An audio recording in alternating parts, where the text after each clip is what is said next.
Ketika zaman penjajahan Belanda, mereka menerapkan sistem tanam paksa yang merugikan rakyat Indonesia.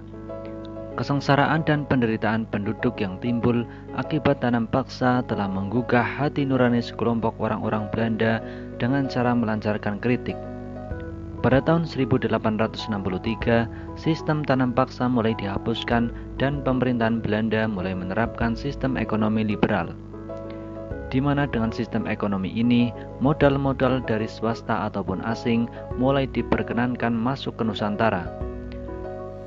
Politik ekonomi ini secara tidak langsung telah membuka ruang bagi swasta untuk bersatu di bidang-bidang ekonomi Hindia Belanda.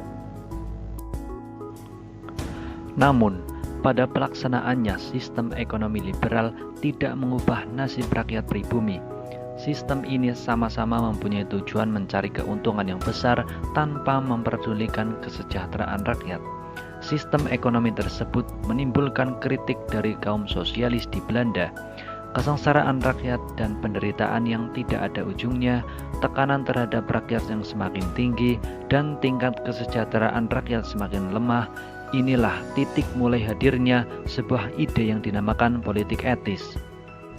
Politik etis atau disebut juga politik balas budi adalah pemikiran yang menyatakan bahwa pemerintahan kolonial Belanda mempunyai tanggung jawab secara moral kepada rakyat Bumi Putra.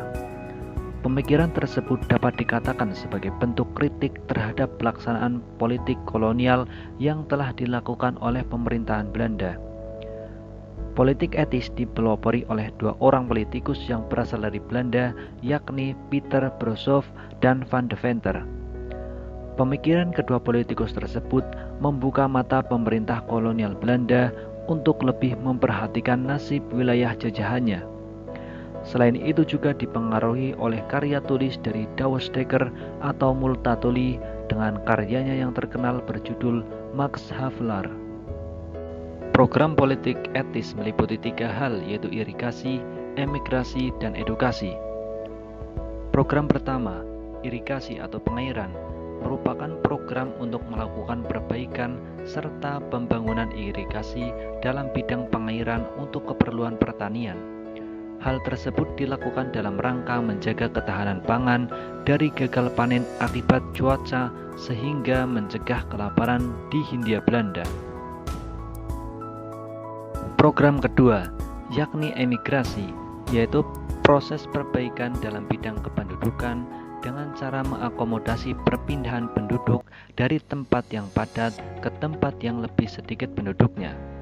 Pelaksanaan program tersebut dalam rangka memberikan kesempatan bagi penduduk agar dapat berusaha dan mengelola tanah yang menganggur. Transmigrasi atau perpindahan penduduk mendorong tanah-tanah di luar Jawa untuk diolah menjadi lahan perkebunan yang juga dapat menambah penghasilan. Selain itu, transmigrasi pun dapat mengurangi kepadatan penduduk di Pulau Jawa. Pada tahun 1865, terdapat sebanyak 14 juta penduduk di Pulau Jawa dan Madura. Jumlahnya meningkat 2 kali lipat di tahun 1900. Sebagian penduduk bermigrasi dari Jawa ke Sumatera Utara untuk memenuhi permintaan tenaga kerja perkebunan. Selain itu, ada pula sebagian yang ke Lampung untuk menetap di sana. Program terakhir yakni edukasi, merupakan program yang bergerak pada proses pengembangan dan perbaikan dalam bidang pengajaran dan pendidikan.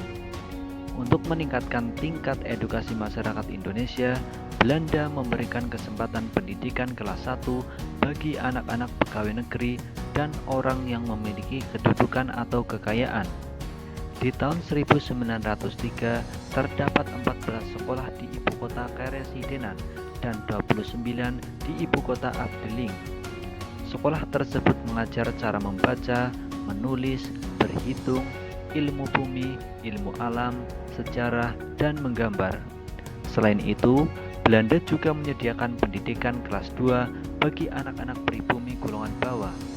Di tahun 1903 terdapat 245 sekolah negeri dan 326 sekolah partikelir atau swasta di Jawa dan Madura.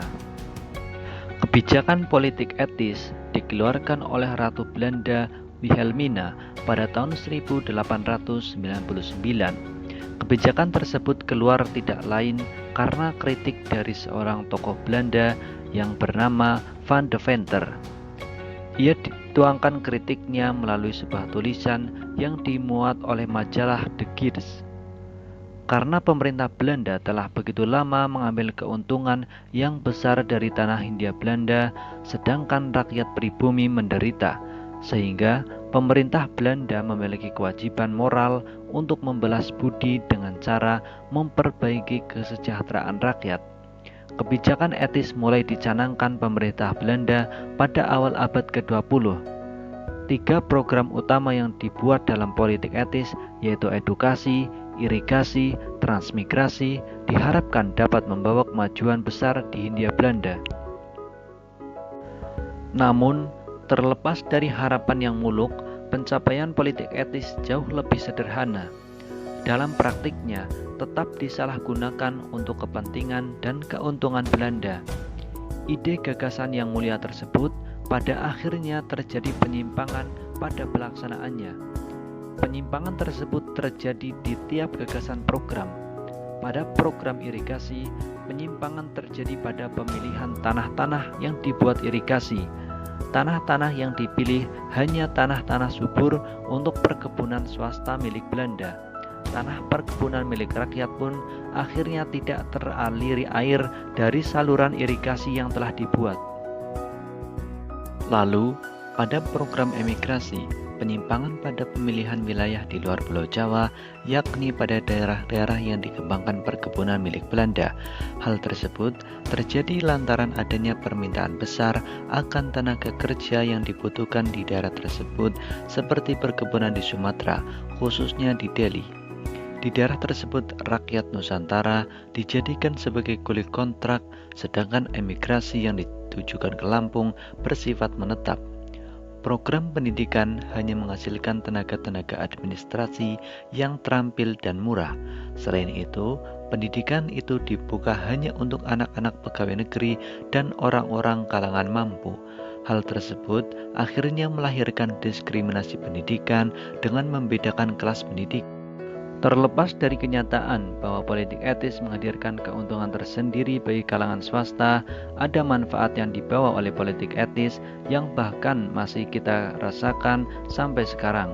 Di antaranya adalah bendungan dan rel kereta api. Rel kereta yang biasa kita lalui adalah warisan dari politik etis yang masih kita gunakan sampai sekarang.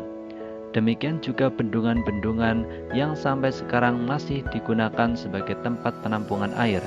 Salah satu bendungan yang dibangun dan mulai dioperasikan pasca dijalankannya politik etis adalah Bendungan Katulampa yang ada di Bogor. Selain itu, dalam bidang pendidikan, yaitu dibangunnya gedung-gedung sekolah dan lahirnya kaum-kaum terpelajar.